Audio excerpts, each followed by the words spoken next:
네, 우리 곁에 계신 분들 인사 한번 하겠습니다. 예수님의 이름으로 환영합니다. 예수님의 이름으로 사랑하고 축복합니다. 반갑습니다. 이제 드디어 봄이 찾아오고 환절기가 또 시작되는 것 같습니다. 다들 감기 조심하시고요. 자, 오늘 말씀은 역대상 13장 10절과 14절 두 절만 함께 보도록 하겠습니다. 같이 봅니다. 시작. 웃사가 손을 펴서 궤를 붙들므로 말미암아 여호와께서 진노하사 치심에 그가 거기 하나님 앞에서 죽으니라. 하나님의 궤가 오벳 에돔의 집에서 그의 가족과 함께 석 달을 있으니라. 여호와께서 오벳 에돔의 집과 그의 모든 소유에 복을 내리셨더라. 아멘. 네. 지난주 성경 정독 범위는 역대상 11에서 17장까지였습니다. 자, 성경 말씀을 읽다 보면 깜짝 놀라게 되거나 때론 이해할 수가 없어서 상당히 불쾌하게 느껴지는 사건들이 간혹 나타납니다. 그 대표적인 것 중 하나가 바로 이번 성경 정독 범위에 있던 웃사의 죽음에 대한 이야기입니다. 오늘은 이 사건을 올바르게 이해하고 또 우리에게 주시는 교훈을 찾아 언약궤와 웃사, 오벳 에돔이라는 주제로 함께 은혜를 나누도록 하겠습니다. 먼저 오늘 본문의 배경을 한번 살펴보면요.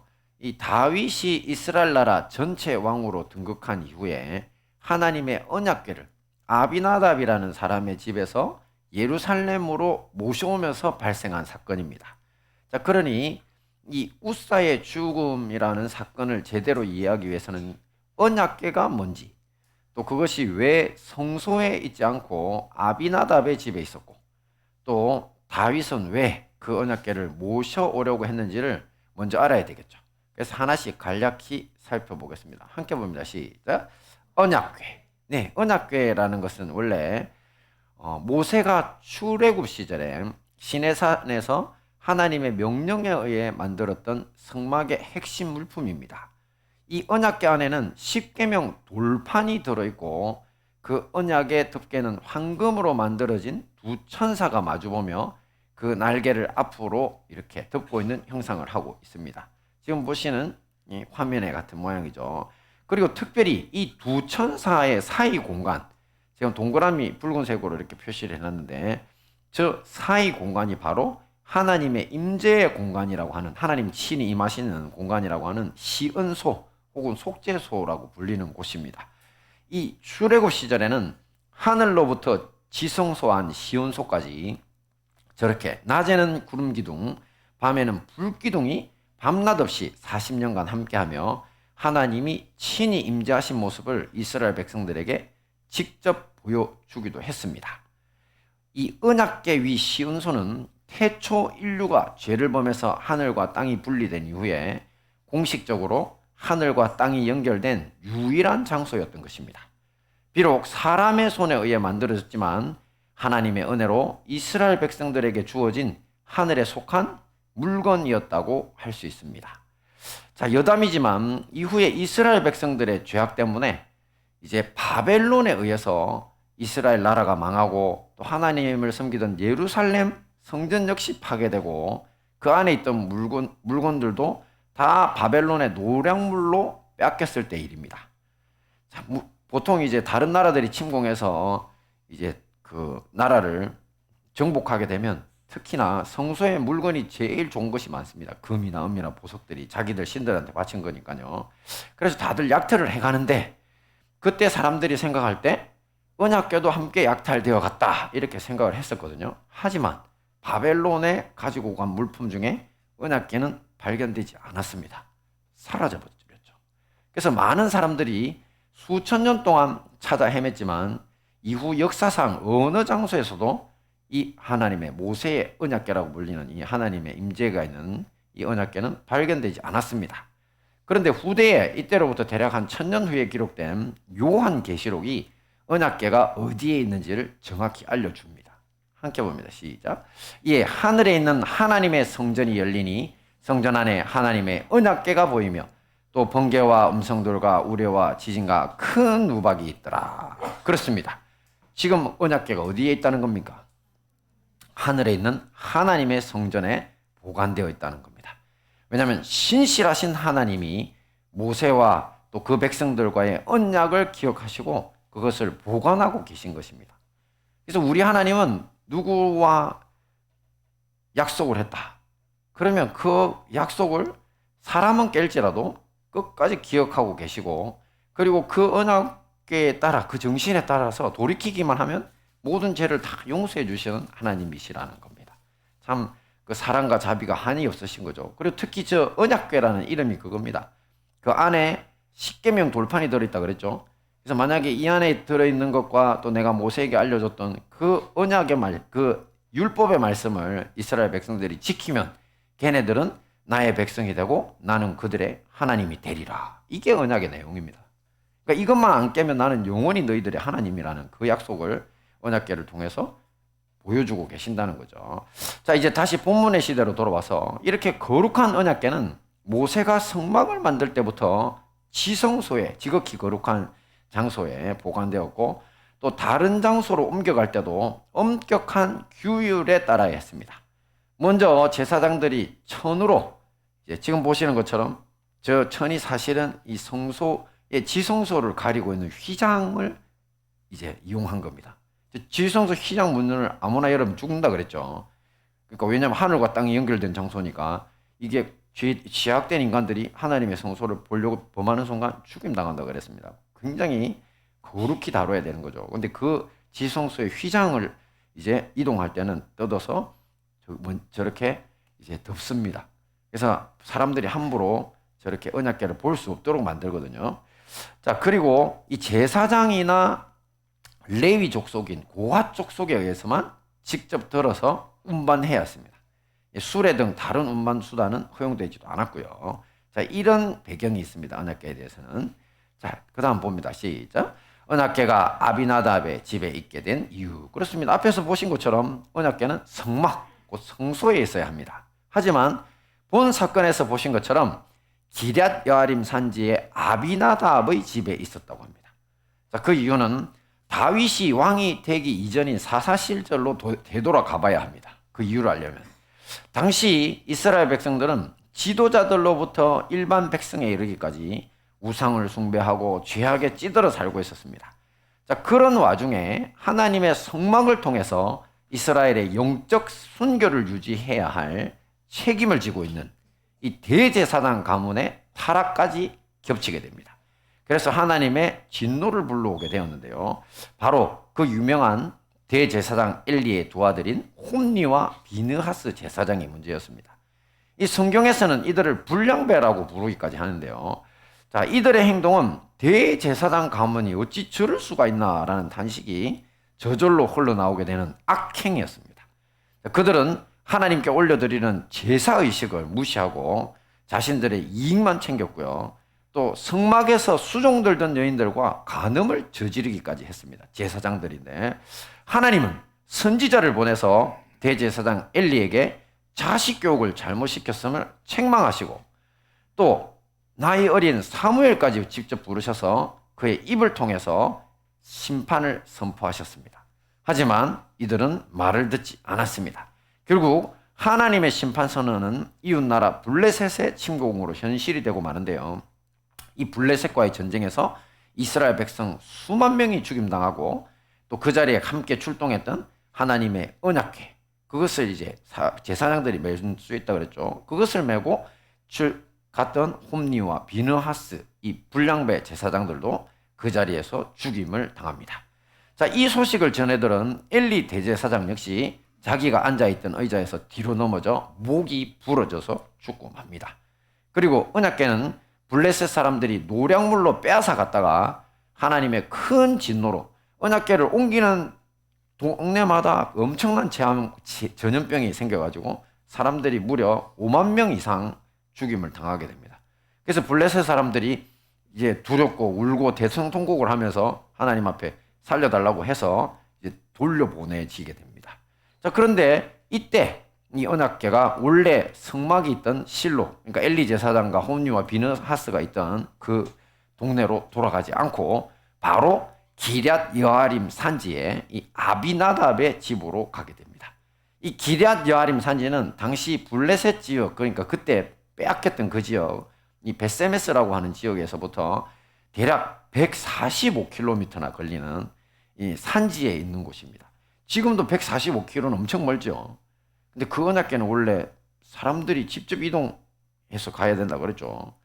그러니 일반 백성들이 쉽게 접근하기도 어렵고 가져가기도 힘든 그런 아주 외진 지역인데도 그쪽으로 들어갔습니다. 자, 그리고 이때 실로에 있던 성막, 조금 전 말씀드렸던 그 문제가 있던 그 성막, 그곳 역시도 블레셋 사람들에 의해서 파괴되었다는 것이 성경의 내적 증거, 예레미야서나 아니면 시편에 기록되어 있습니다. 그리고 실제 고고학적 발굴에 의해서도 당시 실로에 있던 성막이 파괴되었다는 것이 증명이 되었습니다.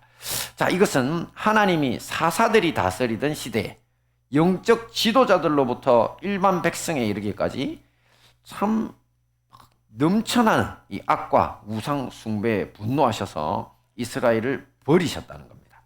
그리고 실로에 있던 성막까지 그 악한 불량배 제사장과 또 그들을 제어 못하는 어리석은 엘리 대제사장이 있는 그 성막까지 주님이 블레셋 사람들의 손에 의해서 파괴해버렸다고 봐야 되는 겁니다. 그리고는 이스라엘 백성들이 하나님의 임재 앞에 가까이 나오지도 못하도록 아예 언약궤를 아주 외진 산지에 두시고 이스라엘을 외면하고 있었다고 볼 수 있습니다. 이렇게 하나님의 언약궤는 다윗이 예루살렘으로 모셔오기까지 대략 60에서 70여 년의 세월을 저 기럇 여아림 산지 아비나답의 집에 있게 된 것입니다.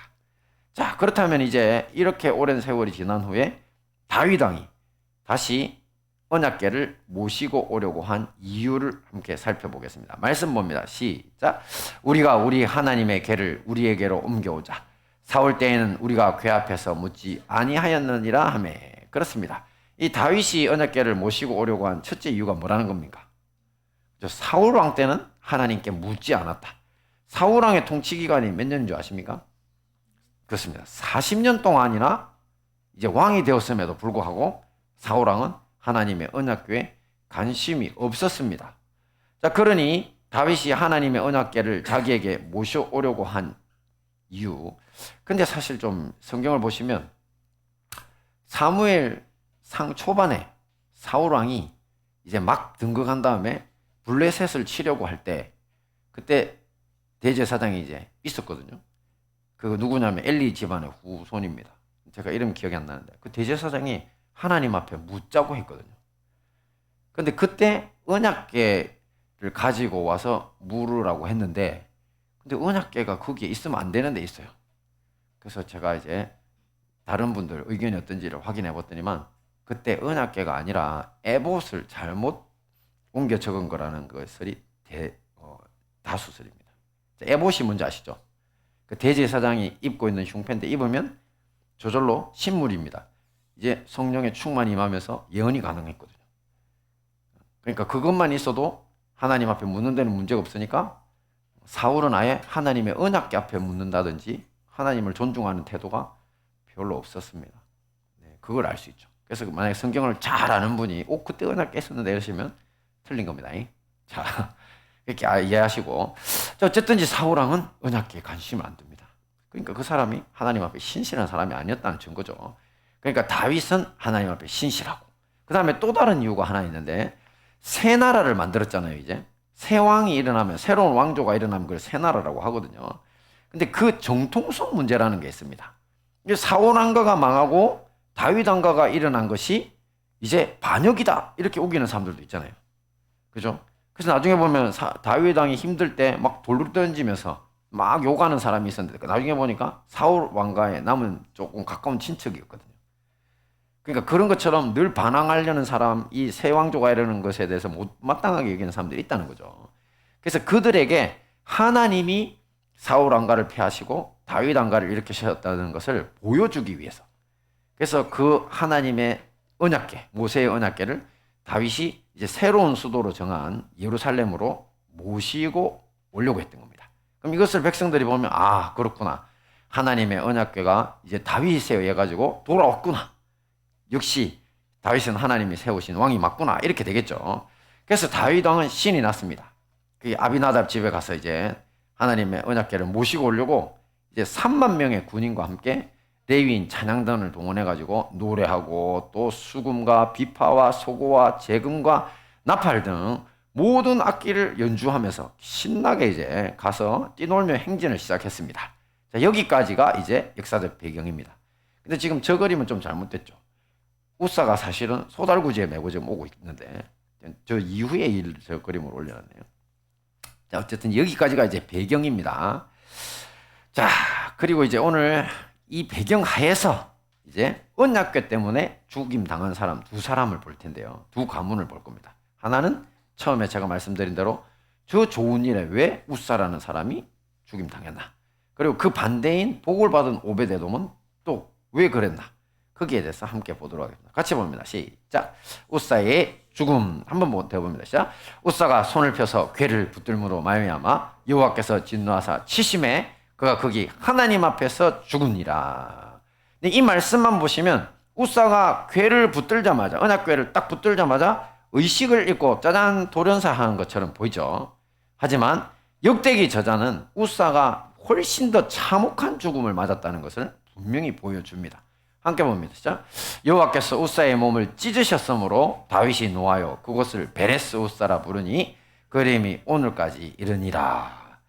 자, 저게 사실은 개역 성경, 우리가 앞에 써던 성경들은 여호와께서 우사를 치셨으므로로 그냥 번역했거든요.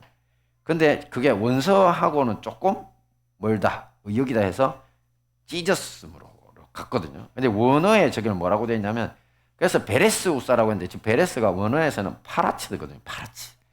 발음도 좀 빠바방 하는 느낌도 좀 파라치. 파라치가 무슨 말이냐면 깨버리다, 아예 뻥 하고 터뜨려 버리다, 돌파하다, 무너뜨려 버리다. 그러니까 몸이 터지는 것 같은 강력한 신체적 손상, 정말 참혹한 죽음을 묘사하고 있는 것입니다. 자, 그렇다면 왜 우사가 이렇게 큰 징계를 당했는가? 그것은 일단 앞에서 보신 것처럼 언약궤는 지극히 존귀하신 하나님의 임재의 장소인 시은소가 있는 곳이죠. 그래서 모세에게 명령하신 율법을 따라서 가장 조심해서 다뤄져야 할 물건이었는데 그렇게 하지 않았다는 데서 그 이유를 찾을 수 있습니다. 우사가 죽을 때 장면을 보면 우사와 그의 형제 아히오라고 하는 사람이 소들이 끄는 새수레에, 그 소달구지라 그래요. 거기에다가 그냥 언약궤를 싣고 가다가 기돈의 타작마당이라는 곳에서 갑자기 소들이 뛰니까 언약궤가 떨어지지 않도록 딱 붙잡았다가 바로 저렇게 몸이 뻥 터져버리는 산산조각 나는 그런 참담한 최후를 맞게 된 거죠. 이것은 앞에서 보신 율법에 의해서 참으로 엄격히 금지된 행동입니다. 언약궤는 그것을 다룰 수 있는 제사장들조차도 절대 손을 덮을 때도 함부로 만지면 안 됩니다. 절대 만지면 안 됩니다. 운반 역시도 어떻게 하느냐? 언약궤에 이렇게 아까 화면에 보신 것처럼 막대가 달려 있거든요. 그 막대를 이용해서 양쪽에 네 사람이 붙어가지고 직접 이것을 메고 들고 이제 운반을 해야 되죠. 그리고 사람 역시도 제사장이나 고핫 자손이 직접 메고 해라고 그 자격도 분명히 정해놨다 그랬죠. 두 종류입니다. 제사장이나 고핫 자손. 게다가 이 당시 언약궤가 돌아올 때 다윗이 동원한 군대가 무려 3만 명입니다. 사무엘상 6장 1절에 나오거든요. 3만 명의 군대. 또 사건이 일어난 장소를 타작마당이라 그랬잖아요. 기도원의 타작마당. 타작마당은 굉장히 넓은 들녘입니다. 그래서 사람들이 이제 환영 인파들이 수만 명, 잘못하면 뭐 10만 가까이 모였을 수도 있습니다. 왜냐하면 남녀노소 빼고 3만 명이니까 군인들만. 그래서 환영 인파가 어마어마하게, 그것도 제일 많은 장소에서 바로 이런 일이 벌어진 겁니다. 그러니 우사는 많은 사람들 앞에서 하나님의 율법을 어긴 죄로, 하나님을 멸시한 죄로 그 본보기로 죽임을 당한 것으로 보인다는 거죠. 사실 우사가 속한 아비나답 가문에 대해서 알려진 바는 없습니다. 이상하게 성경은 하나도 안 알려줍니다. 하지만 이 가문이 레위인으로서 제사장의 자격을 지닌 가문이었다는 것이 유력설입니다. 자, 근거가 여기 있는데요. 함께 봅니다. 시작. 기럇 여아림 사람들이 와서 여호와의 궤를 옮겨 산에 사는 아비나답의 집에 들여놓고 그의 아들 엘리야사를 거룩하게 구별하여 여호와의 궤를 지키게 하였더니, 자, 지금 보시는 말씀은 처음 언약궤가 기럇야림 아비나답의 집에 들어갈 때 장면이거든요. 근데 저기에서 뭐라고 했습니까? 거룩하게 구별했다 그랬죠. 자기 아들 엘리아사를. 근데 거룩하게 구별한다는 건요. 원래 성경에서 제사장이나 레위인들이 성막에서 일할 때 사용하는 표현입니다. 그러니까 성소에서 일을 할 때나 사용하는 표현을 사용했고, 그 다음에 그 아들의 이름 엘리아살의 뜻이 뭐라고요? 하나님이 도우신다. 특히 제사장 가문에서 아주 흔하게 사용된 이름이라는 것입니다. 자, 그리고 당시 레위 자손들 중에는 성직을 떠나서 저렇게 어디 다른 데로 가서 사는 사람들이 생각보다 많았습니다. 그 대표적인 사람이 누군지 아십니까? 바로 사무엘의 아버지 엘가나입니다. 사무엘도 원래 레위인 집안인데 성소를 섬겨야 될 책임 있는 집안인데 그 당시 사무엘이 태어나기 전 그 엄마가 한나잖아요, 그죠? 그 보면은 그 사건을 이제 기록한 거를 보면 사실 라마다임 소빔이라고 전혀 레위인들이 살도록 허락된 것도 아닌 지역으로 가가지고 그것도 아내를 둘이나 두고 엄청난 부자로 살고 있었던 겁니다. 그러니까 이 아비다답 가문 역시 이런 경우에 해당하는 제사장 가문 출신이거나 최하 레위 지파 출신이었을 가능성이 크다는 겁니다. 그리고 그때로부터 우사 사건까지는 대략 한 6, 70년의 간격이 있으니까 아마 이 당시에는 아비나답도 또 거룩하게 구별되었던 자기 아들 엘리아살도 다 죽고 없는 상태였을 겁니다. 그러니까 그 자손인 우사와 아히야가 이 일을 맡았던 것으로 보인다는 거죠. 그런데 안타깝게도 거룩히 구별됨에 대한 율법의 실천이 그들의 후대에게까지 이어지지 않았다는 것을 볼 수 있습니다. 왜요? 우사와 아히야가 언약궤를 소달구지에 메고 나왔거든요. 그죠? 싣고 나왔죠. 맸다는 표현이 아니라 소달구지에 싣고 나왔죠. 자, 이렇게 보면 과거 하나님의 언약궤가 이스라엘 군대에 있었지만 하나님이 그들을 편을 대어주시지 않고 블레셋에 참패하게 하시고 또 대제사장 엘리와 그의 아들들이 참혹하게 죽은 채 실로의 성막이 파괴되도록 하신 것과 똑같은 이유로 우사가 죽임을 당했다고 볼 수 있습니다. 그러니까 하나님의 법을 아는 제사장 혹은 레위인 가문임에도 불구하고 자신들의 편의에 따라 또 자기들의 이익에 따라서 이 소달구지에 언약궤를 실어 하나님의 법을 멸시한 죄 때문에 이런 참혹한 죽임을 당했다는 겁니다.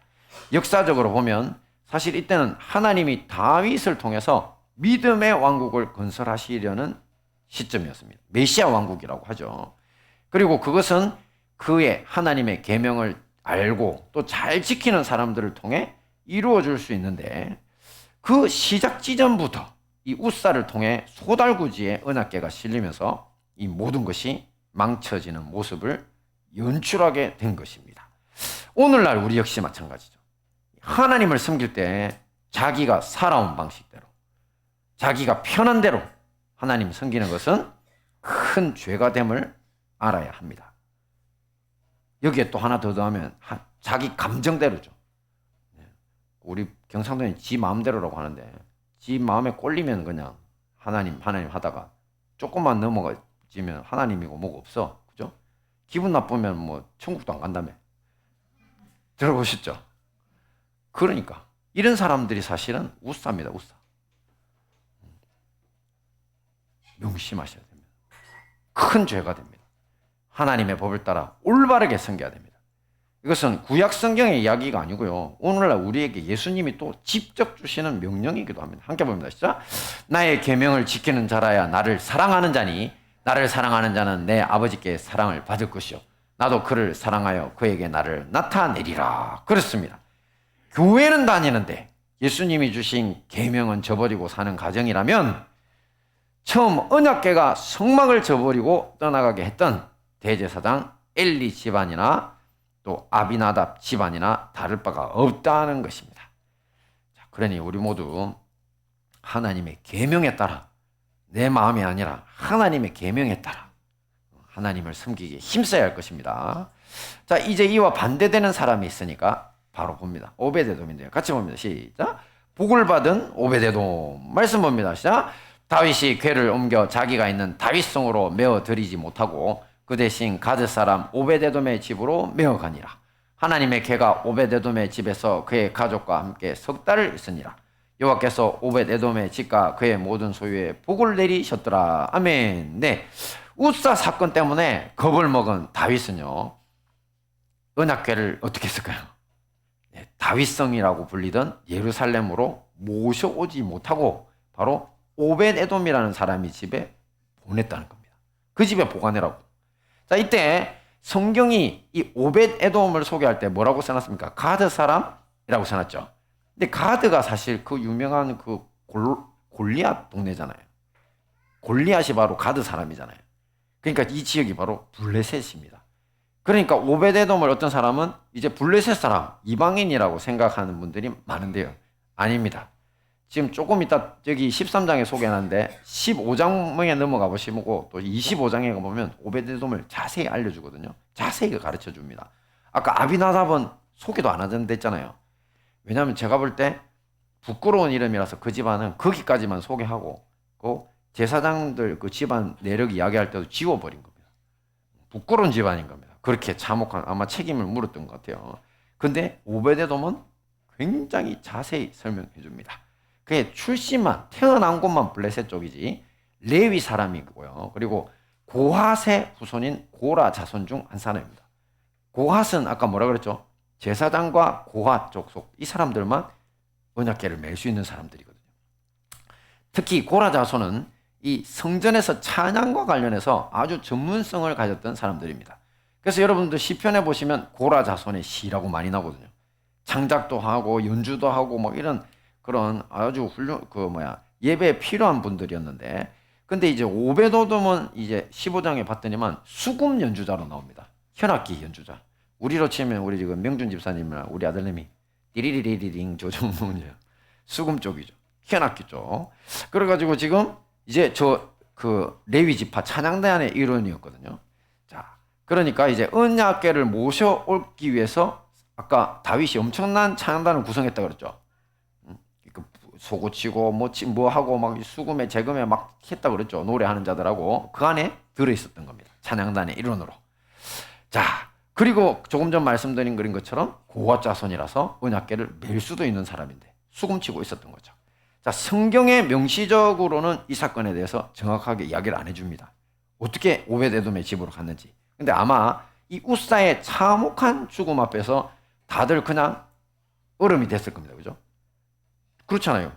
사람이 터져 죽어버렸다니까. 그러니까 다들 놀라고, 그 다음에 이 사건에 대해서 처음에 다윗의 반응은 엄청 화를 냅니다. 하나님 어떻게 이러실 수 있냐고 열받았습니다. 무섭기도 하고 팍 쫄아버린 거죠. 자, 그때 아마 오베데돔이 다윗왕 앞에 나서서 이 언약궤 운반에 대한 율법을 어긴 것에 대해서 문제를 제기했던 것 같습니다. 그리고 자신의 아들들도 그때 다 거기에 연주자며 레위인으로 섬기고 있었거든요. 그러니까 그 아들들과 함께 그 운반을 자청한 것으로 보입니다.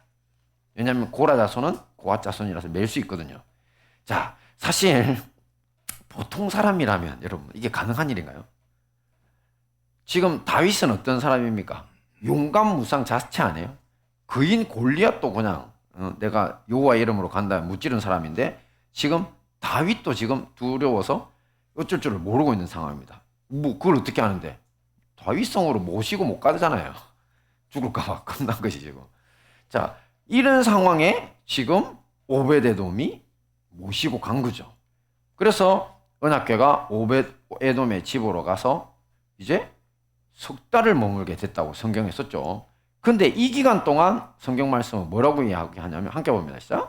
여호와께서 오벳에돔의 집과 그의 모든 소유에 복을 내리셨더라. 그렇습니다. 자, 이 소식이 사방팔방 전달이 됐던 것 같아요. 그래서 어떤 사람이 다윗 곁에서 그 소식을 살짝 전해줍니다. 그래서 제일 먼저 이 말에 화들짝 놀라서 반응한 사람이 바로 다윗이라는 거죠. 그래서 다윗이 어떻게 했을까요? 함께 보면 시작. 어떤 사람이 다윗 왕에게 아뢰 이르되 여호와께서 하나님의 궤로 말미암아 오벳에돔의 집과 그의 모든 소유에 복을 주셨다 한지라. 다윗이 가서 하나님의 궤를 기쁨으로 메고 오벳에돔의 집에서 다윗성으로 올라갈세.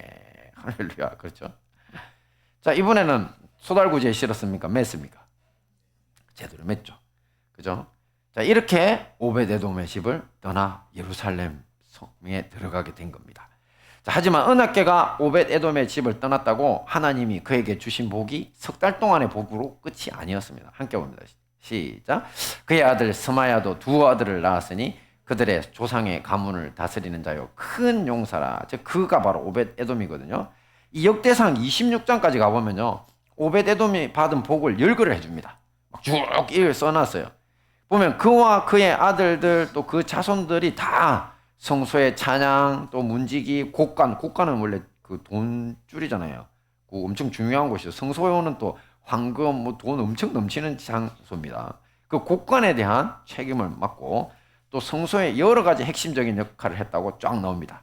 그리고 오벳에돔의 아들 중에 지금 보시는 스마야는 그들의 조상의 가문을 다스리는 큰 용사, 레위 족속 전체의 최고 우두머리, 최고 어른, 거기까지 올라갑니다. 또 그 외에 모든 아들들과 집안 사람들이 한 8명의 아들을 쭉 이야기하는데 다 능력 있는 사람들이다. 근데 그 능력이 히브리어는 재력도 있고 힘도 세고 다 잘났다 이 뜻이라는 겁니다. 그렇죠. 이렇게 오벳에돔이 레위인 중에 가장 크게 복을 받은 사람이라고 기록하고 있는 겁니다. 자, 이런 사실은 정말 아비나답 가문과 너무나 다른 대조입니다. 그들은 60년이 넘는 세월 동안 언약궤를 모셨음에도 성경에 복을 받았다는 말씀 한 줄도 없습니다. 다만 우사의 처참한 죽음으로 끝납니다. 하지만 오벳에돔 가문은 겨우 3개월 동안 집에 모신 것뿐인데 이렇게 자자손손 번영과 축복을 받았다는 겁니다. 오늘날 우리 역시 마찬가지입니다. 그 차이가 뭔지를 알아야 합니다. 교회를 오래 다녔다고 복 받는 것이다? 아니다? 아니라는 겁니다. 짧아도 제대로 믿는 것이 중요하다는 겁니다. 하나님의 말씀에 순종해야 하는 겁니다. 특별히 그 무거운 언약궤를 어깨에 메고 직접 날라야 하는 것 같은 수고롭고 지키기 힘든 말씀일수록 더 그렇게 해야 합니다. 우사처럼 자기 편한 대로 율법을 어기고 소달구지에 싣고 가는 그런 어리석은 행동은 절대 하면 안 된다는 것입니다. 오직 오벳에돔처럼 하나님을 경외하는 가운데 찬양하며 자녀들을 데리고 또 기쁨으로 감당하기에 힘써야 합니다. 그리할 때 주께서 여러분의 가정과 자자손손에 번영과 복을 더해 주실 줄 믿습니다. 아멘. 말씀을 정리하겠습니다. 하나님의 법을 아는 레위인 가문으로 이 오랜 세월 언약궤를 지켰음에도 불구하고 자신들의 편의에 따라 소달구지에 언약궤 메고 하나님의 법을 멸시한 이 아비나답 가문에는 어떤 일이 일어났습니까? 바로 우사의 죽음. 그 반대로 찬양하며 자녀들을 데리고 기쁨으로 무거운 언약궤를 어깨에 메고 날랐던 가문에는 어떤 일이 일어났습니까? 네, 복을 받은 오벳에돔. 그렇습니다. 오벳에돔은 자자손손 하나님께 복을 받았다고 했습니다. 이 모든 말씀으로 오벳에돔처럼 승리하시는 우리 행복한 다니엘 교회와 형제교회 성도님들 되시기를 축원합니다. 아멘.